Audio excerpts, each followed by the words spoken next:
Welcome back. Alabama takes on LSU this weekend, and Ty Simpson has vaulted into the heart of the Heisman race, throwing for over 2,100 yards, 20 touchdowns, and just one pick, while leading the Tide to a 7-1 start. Simpson's closing stretch against LSU, Auburn, and Oklahoma could decide if the trophy heads back to Tuscaloosa.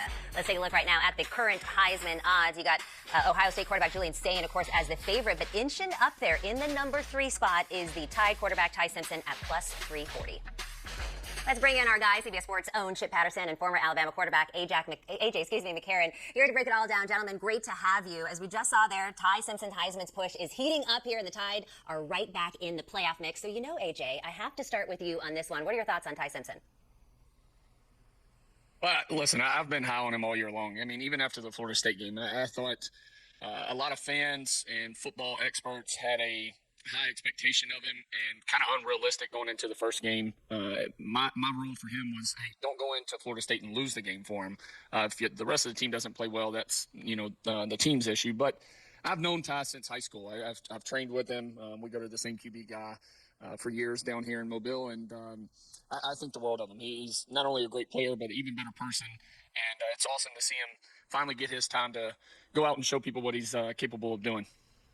Ty Simpson's got a lot going for him, Katie, in terms of the Heisman discussion, because we are in a season here in 2025 where none of our quarterbacks are really poised to hit some of the same stat thresholds that we are used to seeing with the Heisman Trophy. Like throughout the 2010s, for example, almost every Heisman Trophy winning quarterback was up there with like 45, 46, 48 touchdowns. I mean, Joe Burrow went for daggone more than 60, but we only have one quarterback right now who is at the kind of pace to even touch 40. So that means that we're going to go a little bit more to vibes, a little bit more to how things feel rather than the actual numbers. And look, Ty Simpson's numbers are still very, very good, especially when you're comparing him to only the other players in this 2025 season.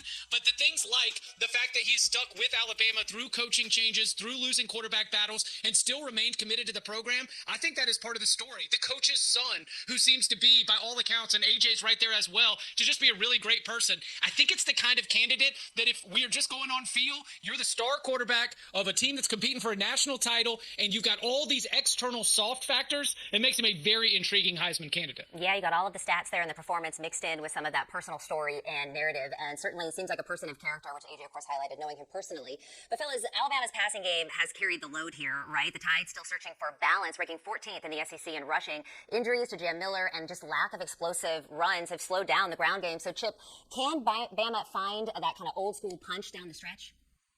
They need to if they are going to go on a deep run in the college football playoff. It is one of the more alarming aspects of what is otherwise an awesome team that you are very excited about the way that they've stacked success week in and week out. Because even in some of the most impressive wins, the inability to create that consistent running game is something that's a little bit concerning. And there's two areas where it really stands out. Number one, being able to, with a lead, hold on to that lead by running the football rather than asking Ty Simpson to go out and be an extension of the run game. I think if they could get a little bit more of that traditional downhill attack, it could really benefit them. And it's not as though the offensive line is a weakness, because from a personnel standpoint, certainly up and down that group, you've got a lot of impressive players and a couple future pros. But whether it is Jam Miller, whether it is the rest of that running back room, I think that for Alabama to be able to salt away wins here in crunch time, they need to be able to run the football better. So that's something I'm really keeping an eye on against an LSU team whose guts are going to be checked as they enter this game with an interim head coach.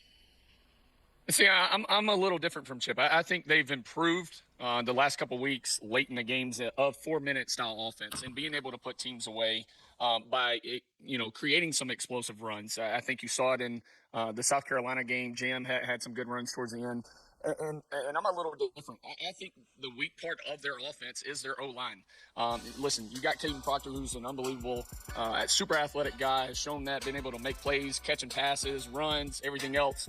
And then the heart and soul, the leader of that O-line is Parker Brailsford at the center spot. But they have done a ton of swapping out on the right side, from right guard to right tackle. They have not, come to find a solution right there. And we're, over halfway into the season, and I think that's the biggest concern for me. Listen, they have unbelievable backs. I mean, if you're playing running back at the University of Alabama, you are talented. Jam Miller, you got Kevin Riley, you got Daniel Hill. So I think being able to figure out what's going on the right side of the O-line is going to help Bama's offense late into the year. Well, I know our own Damian Harris is probably pleased to hear you say that yes, you have to be a very good running back to play at Alabama. But as you just mentioned, if there are problems or holes on the O-line, it's hard to get those rushing lanes open. But AJ, when you look at this offense as a whole, we know it's Ty Simpson. It's been steady, but the Tide also need someone else to step up and really make a spark here. Who's an impact player that you got your eye on for Bama down the stretch or even just against this game against LSU? Yeah, I mean, well, I mentioned him just a minute ago. I think one center Parker Brailsford is a key piece for this offense. He's the heart and soul. He's the leader up front, does all the communicating. But for me, the MVP of the team so far this year is Jeremy Bernard. The dude has done everything they've asked from a passing game standpoint, trick plays, lining them up in the backfield to have some explosive runs, because a lot of their runs that have been explosive have come from him being in the backfield. So I think your MVP of the offense so far, this far into the season has been Jeremy Bernard for sure. Yeah, AJ, I agree with you. Bernard is a tone setter, and everybody that we've heard from has said that the way that he handles his business on the field, off the field, has really helped be able to get this group together. MVP, without a doubt. It's interesting, though, because I thought about this like an impact player to watch, like a player I am watching, right? So I'm going to go to somebody else in that room, somebody who should be taking notes from Jeremy Bernard and the way that he handles his business and the way that he carries himself, and that is the uber-talented, extremely athletic Ryan Williams. And I'm watching him in this game because Alabama had a little bit of time off, right? I mean, it was just banger after banger after banger, top-tier opponent. And then right at the end of that run, it gets a little tough against South Carolina. But the week before LSU, and AJ can tell you this, obviously, is that reset is to get you ready for some of the biggest games of the entire season. The LSU game, the Iron Bowl, closing things out, SEC championship. So Ryan Williams, who has been mercurial, without a doubt, very up and down throughout the season, where is he at? So is he my MVP for the season? Absolutely not. But is he an impact player that I'm watching just to, take his temperature as we get this matchup against LSU? Absolutely. All right, we do have to take a look at the other side here. And Chip, I'm going to come to you for this one. LSU's offense has looked lost since the departure of Brian Kelly and Joe Sloan. You're the bottom nationally in production, struggling with protection and still searching for an identity. So what does this Tigers offense look like now, and how do they start turning it around? Man, that was my question. That's what I sent in, Katie, for the show notes. I was like, I don't know what this is going to look like. I mean, Garrett Nussmeier has been so banged up all season long. I know that he is the ultimate warrior and the ultimate competitor.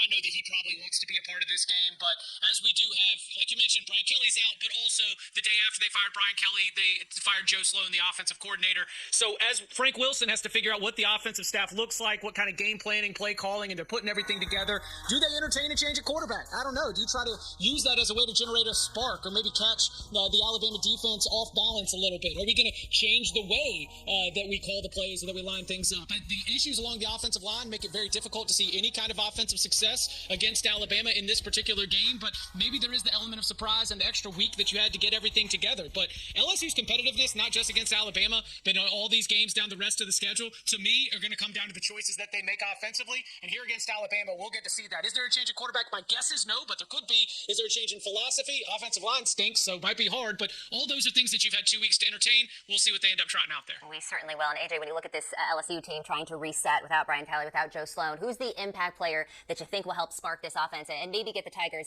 back on track? Not that you want it to happen against the Tide. Yeah. Listen, it's got to be your leader, not only your offense, of your team, Garrett Nussmeier. Listen, like Chip said, he's played banged up. And I don't know how much better it gets unless there's a new portal window that's opened up in the last week, and they've gotten a whole new O-line and a new run game figured out. But that's been their biggest issue all year. Listen, Garrett's still, I would say, a top 5 most talented from an arm standpoint QB in all of college football. I mean, the kid can absolutely sling it, and he throws with anticipation that not many guys do that in the college game. So they have a ton of explosive players on offense. They have a ton of explosive players on defense.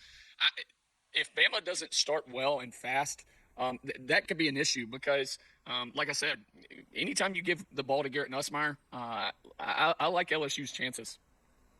I'm going to take for my impact player, go to the other side of the ball. Defensively, Mansour Delane has been awesome this year. I think he does a great job in that LSU secondary. And obviously, all of those LSU cornerbacks are going to have their hands full as they've got to deal with Jeremy Bernard, Ryan Williams, Isaiah Horton, the rest of the group. But can he continue to build on what has been an impressive part of that LSU team, the back seven? He's been a star, and he's going to need to be one to give LSU a chance. All right, real quick here, fellas. Game prediction, LSU at Bama. Chip, you're up first.